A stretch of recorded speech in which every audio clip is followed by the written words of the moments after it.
Amigos, vamos a compartir del libro Autobiografía de un Yogi, pasajes del capítulo Años en la ermita de mi maestro. Algunos discípulos nuevos se unían frecuentemente a Sri Yukteswar en una crítica detallada de los demás.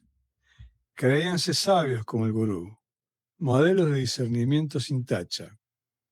Pero aquel que toma la ofensiva no debe estar indefenso.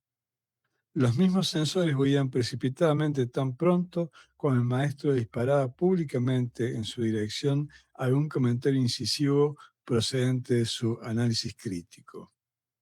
Las sensibles debilidades interiores que se sublevan ante el más mínimo roce de censura se asemejan a regiones corporales enfermas, las cuales se retraen incluso a ser tratadas con delicadeza. Tal era el gracioso comentario de Sri Yukteswar acerca de los huidizos estudiantes.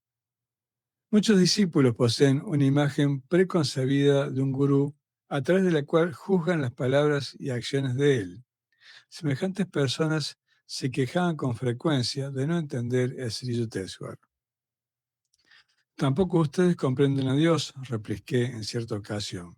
Si un santo les resultase explicable, ustedes también serían santos. Entre trillones de misterios que palpitan cada segundo en el inexplicable aire, ¿puede uno aventurarse a pedir que la insondable naturaleza de un maestro se comprenda de inmediato? Los estudiantes venían, pero generalmente se marchaban. Aquellos que deseaban un cómodo sendero pleno de simpatía inmediata y de reconfortantes reconocimientos no lo encontraban en nuestra ermita. Mi maestro ofrecía su amparo y guía eterna. Sin embargo, muchos discípulos mendigaban más bien un mezquino bálsamo para su ego. Y era así como partían, prefiriendo, en lugar de la humildad, las incontables humillaciones de la vida. Los ardientes rayos de mi maestro, la clara y penetrante luz de su sabiduría, eran demasiado poderosos para sus dolencias espirituales. Ellos buscaban un maestro de menor estatura, quien bajo su sombra aduladora les permitiera el plácido sueño de la ignorancia. Durante los primeros meses, junto a mi maestro, solía yo experimentar un sensible temor a sus reprimendas. Pronto descubrí que sus vivisecciones verbales eran practicadas exclusivamente en quienes, como yo, habían solicitado recibir su disciplina. Si cualquier estudiante herido protestaba, el Sri Yukteswar, sin ofenderse, guardaba silencio. Jamás había ira en sus palabras, sino solamente una impersonal sabiduría. Las reconvenciones de mi maestro no se dirigían a los visitantes eventuales, a quienes rara vez señalaba sus defectos, ni siquiera los más notables. Pero hacia aquellos estudiantes que buscaban su consejo, el Sri Yukteswar sentía una verdadera responsabilidad. Valiente es, en realidad, el gurú que emprende la obra de transformar el crudo metal del ego impregnado de la materialidad. La valentía de un santo proviene de la compasión que siente por los seres desconcertados por Maya, quienes, a causa de su ceguera, caminan por el mundo dando traspiés.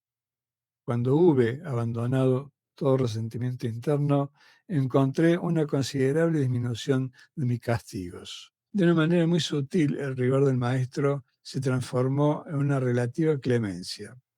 Con el tiempo, derribé todas las murallas de racionalizaciones y reticencias subconscientes, tras las cuales la personalidad humana se escuda. La recompensa fue una espontánea armonía con mi gurú. Entonces comprendí que era confiado, considerado y calladamente afectuoso, aunque no solía ser demostrativo ni expresar verbalmente su afecto. Mi propio temperamento es principalmente devocional. Fue desconcertante para mí al comienzo descubrir que mi gurú, saturado de jnana, pero aparentemente privado de bhakti, jnana es sabiduría, bhakti es devoción, se expresaba solo en términos de una fría matemática espiritual. Pero cuando me adapté a su naturaleza, descubrí que no había disminución sino incremento en mi devoción a Dios. Un maestro enteramente realizado es plenamente capaz de guiar a sus discípulos a lo largo de las líneas esenciales del carácter de cada uno de ellos. Mi relación con Sri Yukteswar era en cierto sentido inarticulada y sin embargo estaba imbuida de una oculta elocuencia. A menudo solía yo descubrir su silenciosa huella impresa en mis pensamientos, lo cual hacía innecesario toda expresión verbal. Sentado calladamente a su lado, yo sentía cómo su plenitud se volcaba apaciblemente sobre mi ser. La imparcial justicia de Sri Yukteswar fue notablemente demostrada durante las vacaciones de verano, al término de mi primer año de la universidad. Yo había estado ansiando la oportunidad de pasar algunos meses ininterrumpidos en Serampore al lado de mi gurú. Puedes quedarte a cargo de la ermita. El maestro estaba contento del entusiasmo que le demostré a mi llegada. Tus obligaciones serán la recepción de los huéspedes y la supervisión del trabajo de los demás discípulos.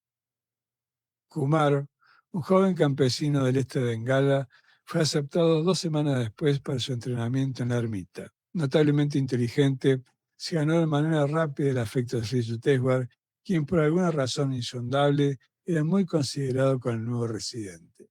Mukunda, deja a Kumar que tome tu puesto y ocupa tu tiempo en barrer y cocinar. El maestro me dio estas instrucciones un mes después de la llegada del muchacho. Exaltado a la dirección de la ermita, Kumar empezó a ejercer cierta tiranía doméstica. En callada rebelión, los otros discípulos continuaron buscando diariamente mis consejos. Mukunda es insoportable. Usted me hizo supervisor y sin embargo los demás le buscan a él y le obedecen. 3 semanas después de su nombramiento, se quejaba Kumar así ante nuestro gurú, a quien puede escuchar para hallarse en una habitación contigua. Por eso le asigné a él la cocina y a ti la sala. De esta manera te has dado cuenta de que un buen líder debe tener el deseo de servir y no de dominar. El frío tono de la respuesta de Sri Yukteswar pareció enteramente nuevo a Kumar. Tú querías el puesto de Mukunda, pero no has podido sostenerlo con mérito. Regresa pues a tu antiguo puesto de ayudante en la cocina. Después de este humillante incidente, mi maestro volvió a asumir su primera actitud de suave indulgencia hacia Kumar. ¿Quién puede resolver el misterio de la atracción? En Kumar descubrió nuestro gurú una hermosa fuente, la cual sin embargo no fluía para sus condiscípulos.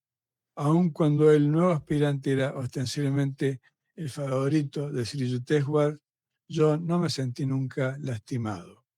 La idiosincrasia personal que incluso los maestros poseen presta una rica complejidad a los juegos de la vida. Por naturaleza no soy inclinado a dejarme dominar por un detalle. Yo buscaba de Sri Yukteswar un beneficio muy superior a la alabanza externa. Kumar me habló cierto día en una forma injuriosa sin alguna razón. Yo me sentí profundamente herido y le dije, tu cabeza se envanece a punto de ebullición. Y añadí una advertencia cuya verdad intuitivamente sentía. Salvo que modifiques tu conducta, algún día te pedirán que abandones la ermita. Riéndose sarcásticamente, Kumar repitió mis frases a nuestro gurú, quien acababa de entrar en la habitación, casi seguro de que me iba a reprender. Humildemente me retiré a un rincón de la habitación. Tal vez Mukunda tenga razón. La réplica del maestro del muchacho brotó con una desusada frialdad. Un año más tarde, Kumar partió a visitar el hogar de su niñez. Con ello hacía caso omiso a la desaprobación de Yukteswar, que nunca controlaba autoritariamente los pasos de sus discípulos. Cuando Kumar regresó a Serampore, pocos meses después, un gran cambio, nada grato, se había operado en él.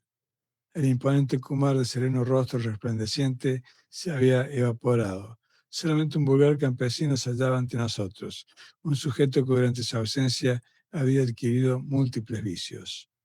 El maestro me llamó y descorazonado me hizo saber que este muchacho era ya incapaz de seguir la vida monástica en la ermita. Mukunda, dejo a tu cuidado comunicarlo a Kumar que debe abandonar el ashram mañana. yo no puedo hacerlo. Las lágrimas asomaban en los ojos de Sir Deshwar, pero se controló rápidamente. Este muchacho no habría descendido tanto si me hubiera escuchado y no se hubiera mezclado con los compañeros indeseables. Ha rehuido mi protección y el cruel mundo aún deberá continuar siendo su maestro. La partida de Kumar no me aportó ninguna satisfacción. Con triste asombro me preguntaba cómo una persona con poder suficiente para ganarse el afecto de un maestro puede responder tan fácilmente a las atracciones mundanas. Los placeres del vino y del sexo están enraizados de manera innata en el hombre. No se requiere para disfrutar de ello de ninguna sensibilidad especial. Las trampas de los sentidos se asemejan al verde y fragante oleandro colmado de flores rosadas. Cada parte de la planta es venenosa.